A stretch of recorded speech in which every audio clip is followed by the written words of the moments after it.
Hello students, today we are going to discuss our fourth topic, that is the Buddha and question for enlightenment, and this topic is on page number 89 in your NCERT book. तो आज हम बुद्धा के बारे में पढ़ेंगे। तो बुद्धा जो थे उन्होंने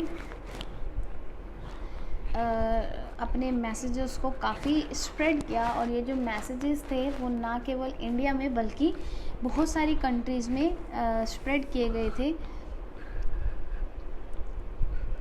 जैसे Central Asia to China,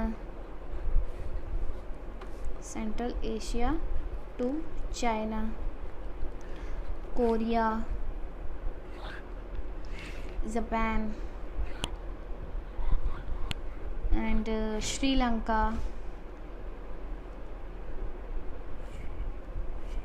Myanmar,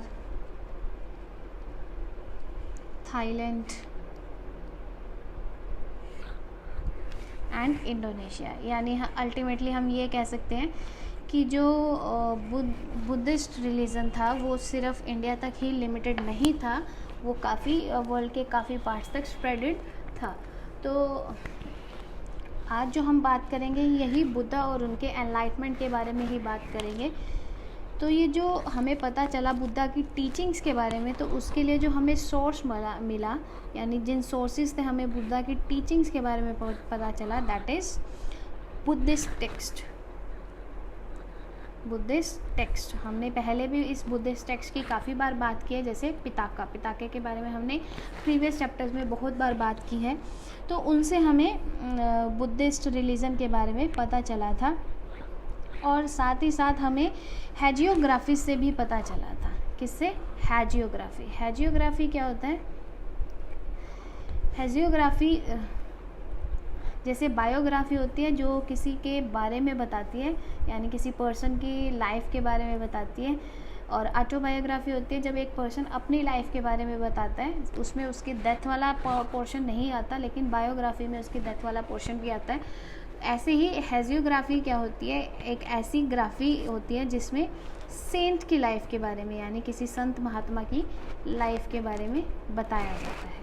तो हैजियोग्राफी से भी हमें बुद्धिस्ट के बारे में पता चला था, बुद्धिस्ट रिलीजन के बारे में पता चला था। कहता है अकॉर्डिंग टू दिस ट्रेडिशन। अगर आपने 10th में एक लेसन पढ़ा हो समन एंड बनारस, जिसमें गौतम सिद्धार्थ या किंग सिद्धार्थ के बारे में बात की गई थी, तो वही जो सिद्धार्थ थे वही क्या थे? बुद्धिस्ट टीचर थे, यानी बुद्धा थे। आपने स्टोरी भी पढ़ी होगी कि वो एक राजा के बेटे हुआ करते, तो वही की वही स्टोरी जो है वो आपकी हिस्ट्री की बुक में भी मेंशन है। तो अकॉर्डिंग टू दिस ट्रेडिशन, जो सिद्धार्था थे वो एक चीफ सन थे। क्या थे? चीफ सन थे, यानी एक राजा के बेटे थे, और उनके जो राज्य था वो था सक्य क्लैन। ठीक है, तो वो एक पैलेस में रहते थे। उनके जो जब उनका बर्थ हुआ था ना, ये स्टोरी है तो मैं आपको लिखकर नहीं बताती, मैं वैसे बता देती हूँ।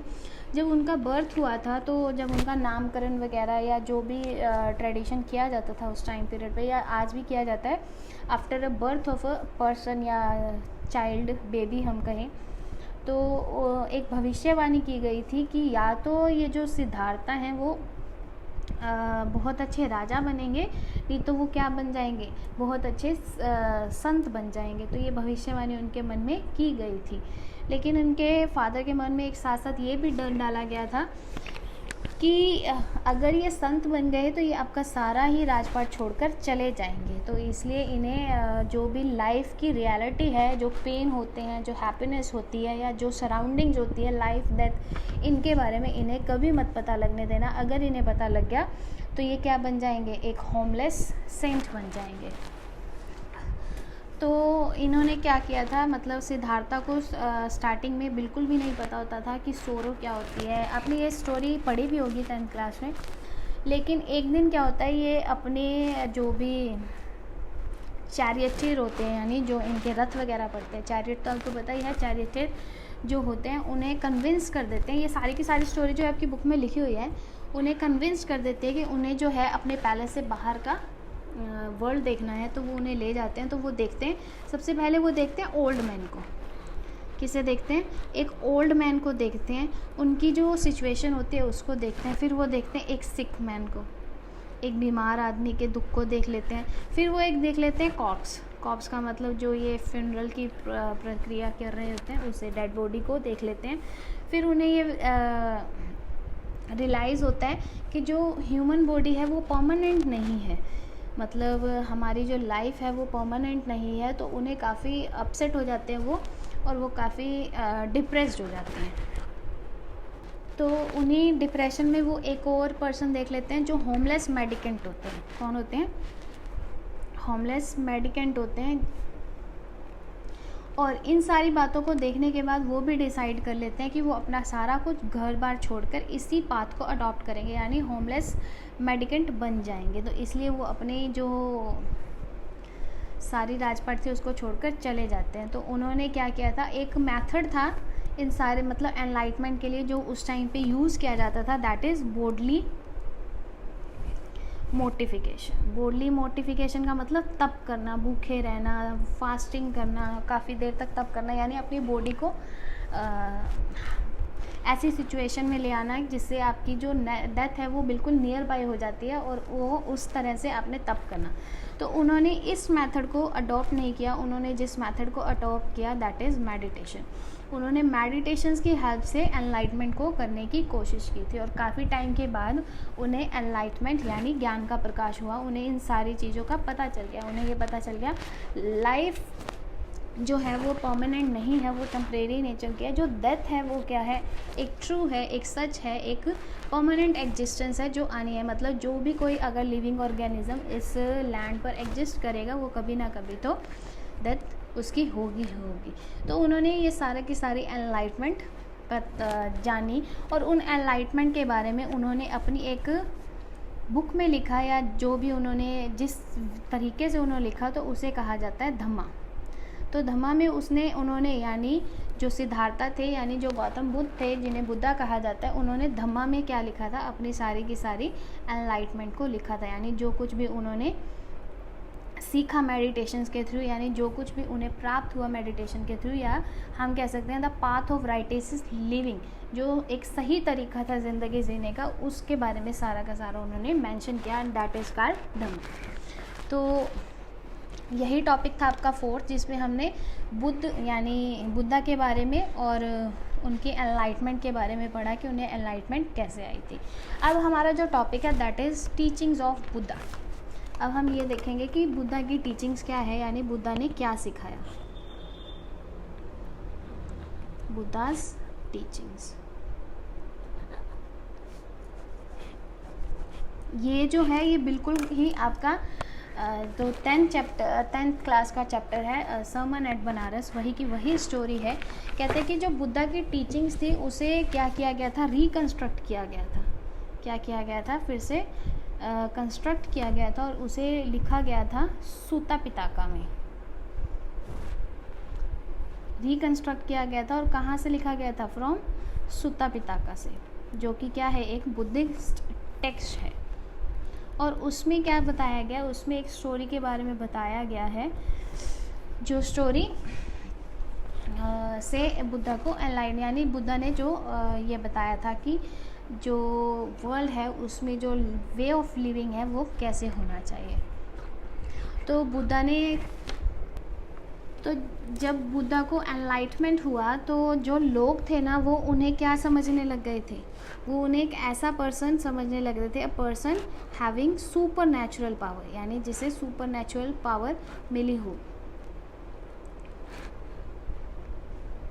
सुपर नेचुरल पावर हो, जिनके पास शक्तियाँ हो, उन्हें ऐसा पर्सन माना गया था। लेकिन उन्होंने इस बात से हमेशा ही क्या किया था, डिनाइड किया था, यानी मना किया था कि वो बिल्कुल एक साधारण से आदमी है जिन्हें बस इतना ही पता है कि ज़िंदगी को अच्छे तरीके से जिया कैसे जाता है, यानी the main motive of life क्या है वो उन्हें पता है। तो उसमें एक एग्जांपल से उन्होंने ये बताया था, उन्होंने बताया था कि एक वीमेन थी जो ग्रीफ स्ट्राइकन वूमेन थी, यानी जिसे एक दुख था, यानी जिसका बेटा जो था वो मर गया था, और वो अपने उस बेटे की डेड बॉडी के साथ ही क्या आ गई थी, बुद्धा के पास आ गई थी और उन्होंने कहा था कि मुझे मेरा बेटा वापस ज़िंदा करना है, आप ही मुझे कोई रास्ता दिखाओ। तो उनको यानी वुमेन को बिल्कुल ये समझाने के लिए कि जो ज़िंदगी है वो परमानेंट नहीं है, लेकिन जो डेथ है वो एक बहुत ही बड़ा ट्रुथ है लाइफ का, तो हम डेथ के बाद किसी को भी वापस नहीं ला सकते। तो उस बात को समझाने के लिए उन्होंने एक वुमेन को कहा कि तुम ऐसे घर से कुछ अनाज लेकर आओ जिस घर में कभी भी कोई भी डेथ ना हो, और फिर जो वो अनाज होगा उससे मैं तुम्हारे बेटे को क्या कर दूँगा, ज़िंदा कर दूँगा। तो वो जो लेडी थी वो हर घर में जाती है, लेकिन ऐसा कोई भी घर नहीं होता जिसमें किसी ना किसी की डेथ ना हो, क्योंकि कोई ना कोई एंसेस्टर तो परमानेंट किसी का एग्जिस्ट कर ही नहीं सकता, किसी ना किसी की डेथ तो हुई होगी। तो वो अपने लाइफ में जो भी हो रहा है उसे एक्सेप्ट करना चाहिए, बजाय कि सिर्फ उसके ऊपर ही स्ट्राइकन नहीं होना चाहिए, ग्रीफ स्ट्राइकन मेनली नहीं होना चाहिए। जो कुछ भी हो रहा है उसे एक्सेप्ट करके मूव ऑन करना चाहिए। तो बुद्धा ने ये सारी बातें बताई। अकॉर्डिंग टू बुद्धिस्ट फिलॉसफी जो वर्ल्ड है वो क्या है, ट्रांजिएंट है। वर्ल्ड इज़ ट्रांजिएंट, जिसे अनिका कहा जाता है, यानी बिल्कुल क्लियरली व्यू है वर्ल्ड का कि कोई भी चीज़ परमानेंट नहीं है और कॉन्स्टेंटली चेंजिंग, लगातार वो क्या होती जाएगी, चेंजिंग। कोई भी चीज़ परमानेंट नेचर की नहीं है, सेम सिचुएशन आपकी नहीं रहेगी। We have to accept every situations of life and we should move on for us. हमें अपने लिए क्या करना चाहिए, मूव ऑन करना चाहिए। That is it is soulless. ये क्या है, सोललेस है, यानी कोई भी चीज़ परमानेंट नहीं है, जिसे अनत्ता कहा जाता है। तो बुद्धा ने इन दो बातों के बारे में बताया, अनिका और अनत्ता के बारे में। अनिका का मतलब वर्ल्ड जो है वो ट्रांजिएंट है, बिल्कुल ट्रांसपेरेंट है एंड कॉन्स्टेंटली चेंजिंग होता रहता है, यानी हर चीज़ चेंज होती रहती है, कोई भी परमानेंट सिचुएशन नहीं है। उन्होंने साथ साथ सोरो के बारे में भी बताया, जिसको उन्होंने दुख मेंशन किया, यानी दुख कहा। तो ये सारी बातें उनकी जो है वो धम्मा में डिफ़ाइन की गई है। उन्होंने ये बताया कि जो ज़िंदगी जीने का तरीका है वो क्या है, पेनेंस है। पेनेंस टर्म हमने कल भी डिस्कस की थी कि एक ऐसी सिचुएशन होती है जिसमें एक सेल्फ रियलाइजेशन होता है, यानी अपनी गलती को मानना, ऑफ मिस्टेक, जिसमें हमें अपनी गलती को मानना यानी स्वीकार करना शुरू होने लग जाता है। That is the situation of penance. जब एक इंसान को पेनेंस होने लग जाता है ना, जब वो खुद रियलाइज़ करने लग जाता है अपनी गलती को, तो वो एक असली ज़िंदगी जीने लग जाता है। और साथ ही साथ उसमें क्या होनी चाहिए, सेल्फ इंडल्जेंस भी होनी चाहिए। सेल्फ इंडल्जेंस मतलब सेल्फिशनेस से फ्री होना। क्या होना, सेल्फिशनेस से फ्री होना। तो बुद्धा ने ये बताया कि कोई भी चीज़ परमानेंट नहीं है, ट्रांजिएंट है। और उन्होंने सोरो के बारे में भी डिफ़ाइन किया अपने धम्मा में। साथ ही साथ उन्होंने बताया कि अगर किसी ने एक ज़िंदगी जीनी है, यानी जो वे ऑफ लाइफ है, that is penance and self indulgence. और उन्होंने ये भी बताया कि जो पहले डिफ़ाइन किए गए थे वर्ड्स वगैरह, जिसे ये कहा गया था कि ये डिवाइन ऑर्डर है, तो ये सब कुछ क्या है, इररेलेवेंट चीज़ें हैं। तो उन्होंने ये सारी चीज़ों को इररेलेवेंट भी कहा, मेंशन किया। तो ये सारी की सारी बातें उनके धम्मा में मेंशन की गई हैं। और उन्होंने ये भी बताया कि जो सोशल वर्ल्ड है ना, यानी जो ये सोसाइटी है, उसे ह्यूमंस ने बनाया। किसने बनाया, ह्यूमंस ने, नॉट बाय गॉड, यानी भगवान की यानी डिवाइन ओरिजिन नहीं है।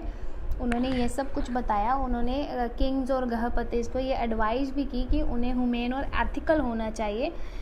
और साथ ही साथ उन्होंने एक चीज़ और भी अपने धम्मा में मेंशन की जो बहुत ही इम्पॉर्टेंट चीज़ है, that is the be lamps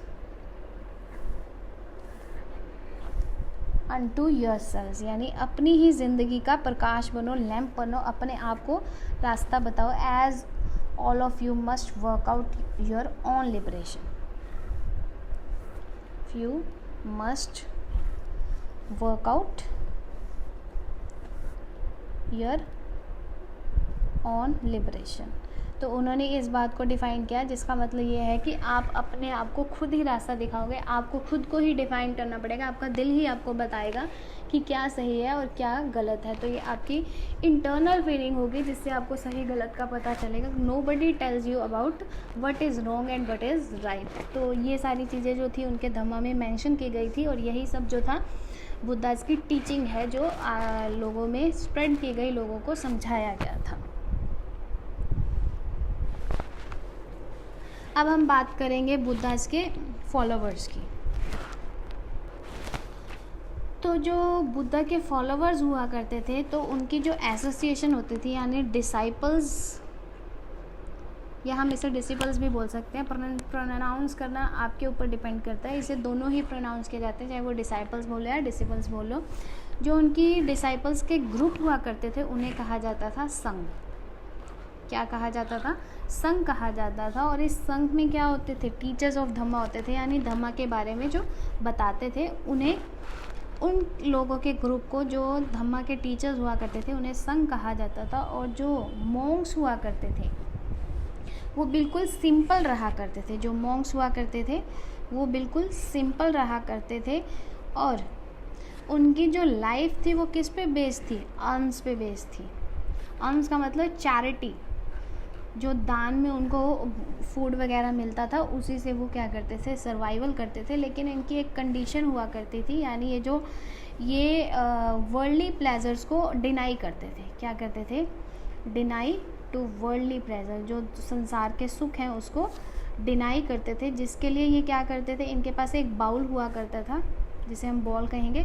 जो बाउल था उसी बाउल में ये क्या करते थे? एक डे का फूड रिसीव करते थे। अगर इनके पास एक्स्ट्रा भी आ जाता था तो वो अपने फॉलोअर्स में क्या कर देते थे? डिस्ट्रीब्यूट कर देते थे। तो मॉन्क्स जो थे वो काफ़ी सिंपल वे में अपनी लिविंग कर रहे थे, जिसमें वो आर्म्स के बेस पर अपना सर्वाइवल कर रहे थे, वर्ल्डली प्लेजर को वो डिनाई कर रहे थे और एक ही बाउल को वो कंज्यूम किया करते थे पर डे। और जो बाउल जो था उनका फुल होता था चैरिटी से।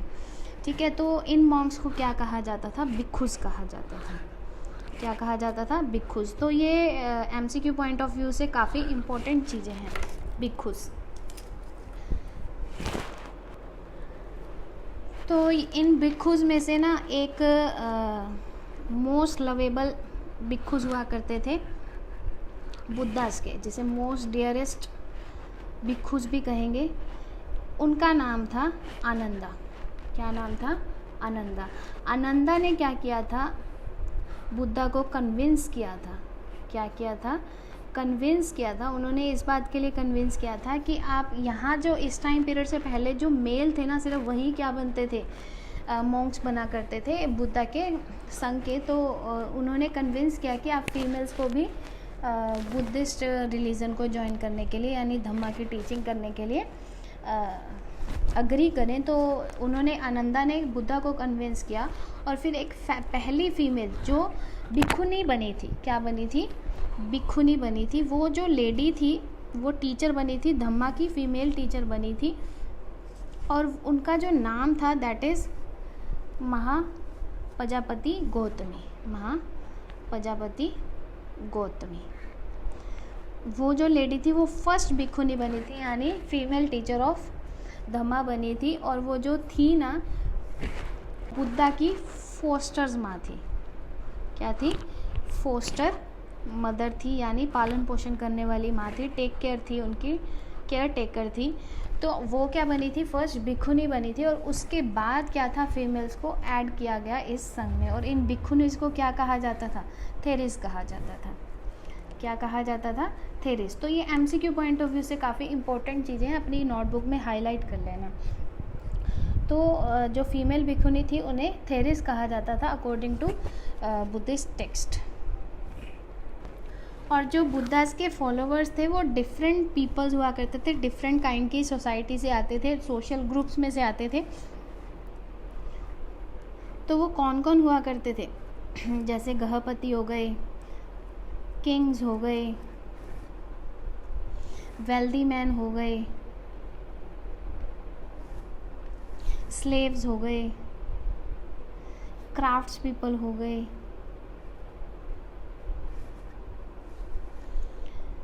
हम्बलर फोक हो गए। मतलब डिफरेंट सोसाइटी से आने वाले लोग क्या करते थे?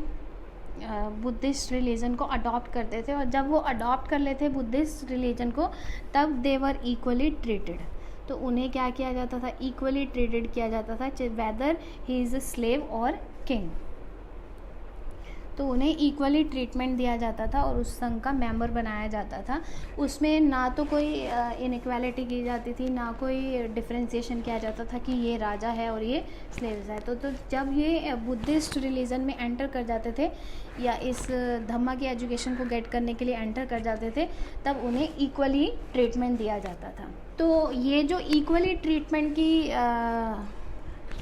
वे था ना, उससे जो बुद्धा रिलीजन था वो काफ़ी अपीलिंग हो गया था। क्या हो गया था, बुद्धा रिलीजन काफ़ी अपीलिंग हो गया था, यानी लोगों को पसंद आने लग गया था, लोग इससे काफ़ी जुड़ने लग गए थे। क्यों? क्योंकि जो सोसाइटी से अलग किए जाने लगे थे लोग, जैसे हमने अनटचेबल्स के बारे में पढ़ा था, या हमने और कैटेगरीज के बारे में, मलेचस के बारे में पढ़ा था।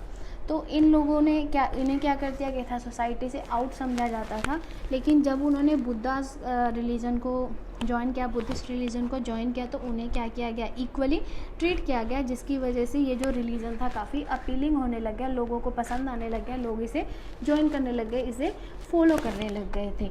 तो बुद्धिस्ट रिलीजन जो था वो इस वजह से क्या हो गया था, काफ़ी सिग्निफिकेंट हो गया था, काफ़ी इम्पोर्टेंट हो गया था। और उन्होंने ये भी कहा था कि ये जो सुपीरियरिटी है बेस्ड ऑन बर्थ, यानी जो वर्ण सिस्टम है वो उससे वो बिल्कुल डिनाई करते हैं। ऐसा कुछ भी नहीं है, कोई भी डिवाइन ऑर्डर इन्हें ऐसा कुछ नहीं बताया है कि सोसाइटी में वर्ण ऑर्डर एग्जिस्ट किया जाता है। उन्होंने सिर्फ क्या बताया था, उन्होंने जो ज़्यादा जोर डाला था, एम्फसाइज किया था, that is on Meta. Meta means fellow feelings, मतलब आपके साथी की क्या फीलिंग्स है उस पर ध्यान देना। करुणा, कंपैशन के ऊपर उन्होंने स्ट्रेस डाला था। इन सारी बातों को बुद्धिस्ट रिलीजन में मेंशन किया गया, स्ट्रेस किया गया। और उन्होंने ये भी कहा कि जो आपके छोटे हैं उनको भी रिस्पेक्ट दो, और जो आपके एल्डर्स हैं उनको भी रिस्पेक्ट दो। मैन एंड वीमेन जो हैं वो इक्वली ट्रीट किए जाने चाहिए। तो ये कुछ ऐसे टीचिंग्स थी जिसकी वजह से जो बुद्धिस्ट रिलीजन था वो काफ़ी स्प्रेड होने लग गया था। तो यही टॉपिक है आपके बुद्धिस्ट रिलीजन से, जिससे हमें बुद्धा के बारे में पढ़ा, उनके एनलाइटमेंट के बारे में हमने पढ़ा, उनके फॉलोवर्स के बारे में पढ़ा। तो आज का इतना ही टॉपिक, आई होप आपको समझ आ गया होगा। After that if you have any doubt please let me know, otherwise don't forget to pray and prepare your notes timely. And tomorrow onwards we are going to discuss our next topic, that is stupas, जो हमारा chapter भी है सांची स्तूप। इसके बारे में हम कल से पढ़ना शुरू करेंगे। और यहाँ तक अपने नोट्स को कवर कर लेना ताकि पेंडेंसी में काम ना रह जाए। Till then take care, thank you.